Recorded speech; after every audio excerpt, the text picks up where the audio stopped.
Hi and welcome back. Mitzvahs number 45 and 46. Mitzvah number 45, it is a positive commandment to marry the wife of one's brother who has died without children. I'm just explain the situation. All right, two brothers.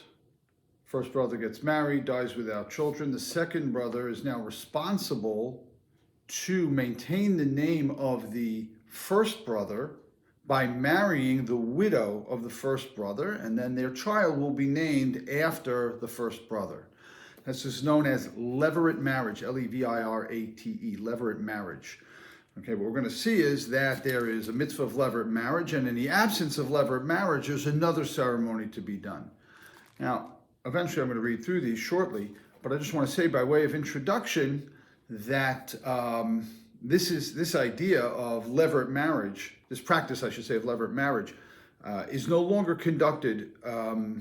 Nowadays, we only do the procedure in the event that there's no Levirate marriage.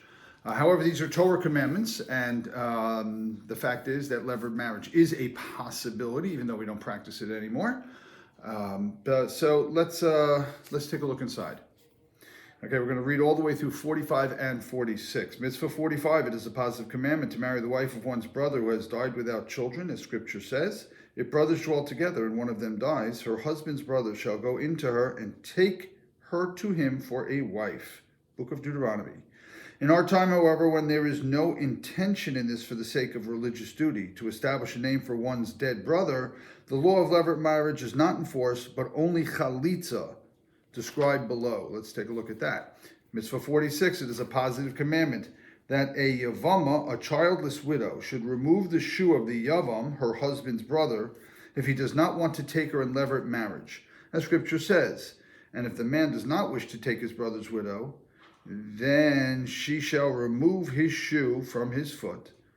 The ritual of Chalitzah, removal of the shoe, is to be carried out only through learned rabbis who are expert in these matters. Whoever does not allow his brother's widow Chalitzah disobeys this positive commandment. There are men who refuse to grant their brother's widow Chalitzah, saying that through this there will be some danger for them. But that is a great mistake. The ways of Hashem are right, and no evil will befall them if they fulfill this religious duty. On the contrary, if they will not want to observe the positive commandment, their sinfulness is enormously great. It is in effect everywhere at every time. Okay, I had a chance to witness once Chalitzah. It's not the most pleasant mitzvah in the Torah, so I want to share with you something which was said to me by Rabbi Yitzchak Cohen, who was a rabbi of mine in yeshiva days, who told me that he was once at a Chalitzah, or I don't know the sort of the background details exactly, but a woman objected and said, terrible religion, right? It's terrible religion to take the shoe off, spit in the shoe, and, all this Levirate marriage. To which his response to her was, listen, if this is the only mitzvah you do, it's not a great religion.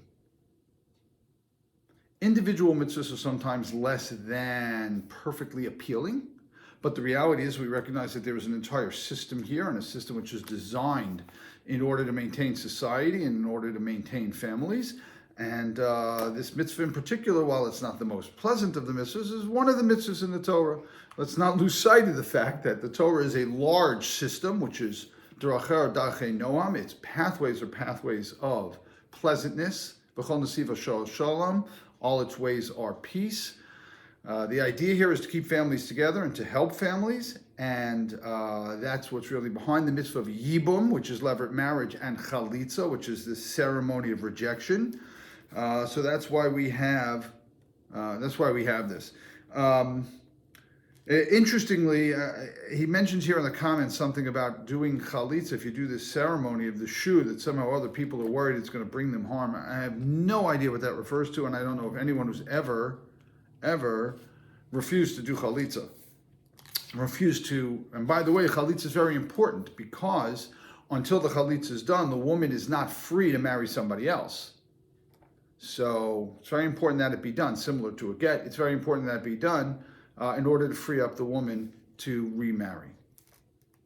Okay, next time, the mitzvah, very different tone, the mitzvah of circumcision will be next time. Thanks for being with us. Bye-bye.